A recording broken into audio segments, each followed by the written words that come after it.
I watch. Damn, my nose dry. The Assassination of Gianni Versace. Um, it is good. This episode is before next week's final. Man, it showed the beginning. It showed Andrew's father.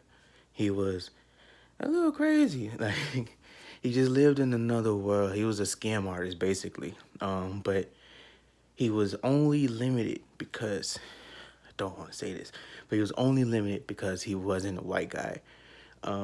He kept interviewing with white guys. He wanted to do white guy stuff. Like he was a stockbroker at Merrill Lynch. He finessed his way there. Um, and then he started living beyond himself. He started to he was better to me. It seemed like he was better off being a car salesman. But he kept wanting to do the stockbroker stuff. I did not fart. I was cracking my knuckles. um, So maybe he wasn't limited because he was an Asian man. He just was limited because of the path he chose. He was doing like selling people stocks that didn't exist. I think when he got the information, he like drained them dry. So he was a thief, a fraudulent guy. But you can definitely see where Andrew got it from.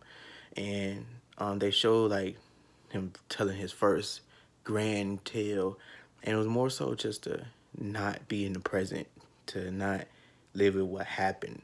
That shit was crazy though. Like the dad took off. The FBI was looking for this dude. Like the dad took off.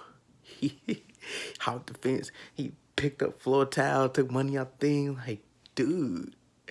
He was out there, pushed the wife. Was like, yo, this is crazy. This is crazy. Like, this is real life.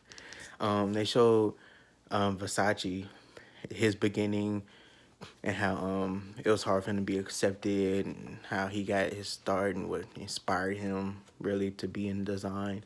But really, that's it. They did what I hoped they did, and it just kept working this way. Cause I hate one show, cause the Biggie Tupac show that's on right now, it goes back and forth, back and forth, back and forth, back and forth. Like I guess it's okay for the duality for that situation where they're showing different cases, like how they are similar, how they led up to the same conclusions 20 years later and all this. But to do it in this case, which I'm glad they didn't do, they just kept telling the whole story. The first episode is the beginning. I think the second episode was a little bit about, the assassination of Versace, and then it kept going for a little bit, and then I think toward the end of the second episode they started the flashbacks to the beginning, which was dope.